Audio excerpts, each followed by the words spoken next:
ஒரு அமைதியான கிராமத்தின் எல்லையில் பழமையான மரங்களால் சூழப்பட்ட ஒரு சிறிய ஆசிரமம் இருந்தது.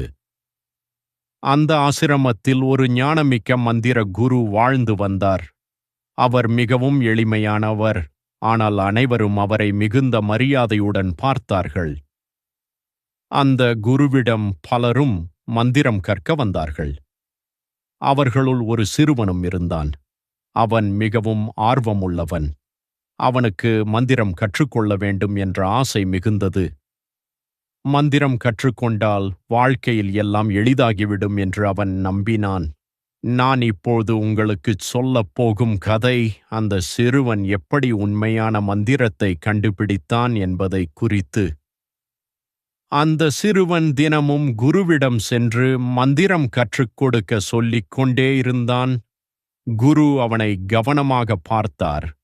உடனே மந்திரம் கற்றுக் கொடுக்காமல் அவனுக்கு சில வேலைகளை கொடுக்கத் தொடங்கினார். ஒரு நாள் குரு அவனை தோட்டத்தில் வேலை செய்யச் சொன்னார். மண்ணை உழுது விதைகள் விதைத்து தண்ணீர் ஊற்றச் சொன்னார். அந்த சிறுவன் ஆரம்பத்தில் மகிழ்ச்சியாக வேலை செய்தான். ஆனால் சில நாட்கள் கழித்து அவன் சோர்ந்து போனான். அவன் நினைத்தான், இது மந்திரம் கற்றுக்கொள்வதா? நான் ஏன் இவ்வளவு வேலை செய்ய வேண்டும் என்று.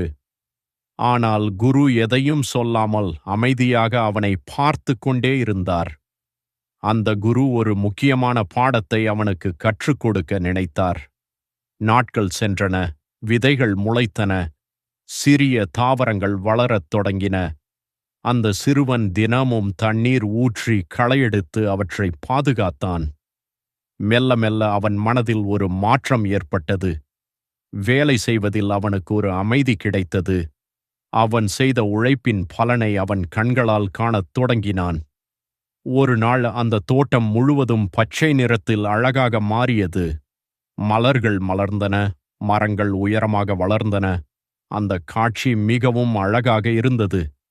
அந்த நேரத்தில் குரு அவனை அருகில் அழைத்தார்.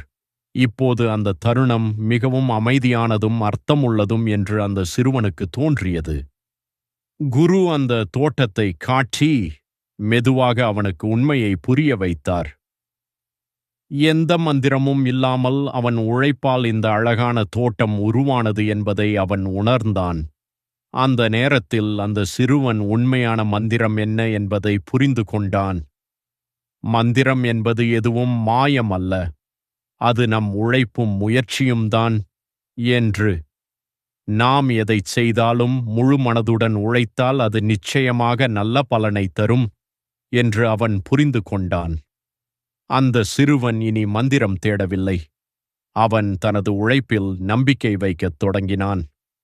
அவன் வாழ்க்கை முழுவதும் அந்த பாடத்தை மறக்கவில்லை. இந்த கதையின் முடிவில் நமக்கு ஒரு அழகான பாடம் கிடைக்கிறது. கதையின் நெறி: உழைப்பே உண்மையான மந்திரம். அதனால் நீங்கள் செய்யும் ஒவ்வொரு சிறிய முயற்சியும் ஒரு பெரிய மந்திரமாக மாறும். அமைதியாக நம்பிக்கையுடன் உழைத்தால் உங்கள் கனவுகள் நிச்சயமாக நனவாகும். Thanks for watching. Please like, share, subscribe பண்ணுங்க.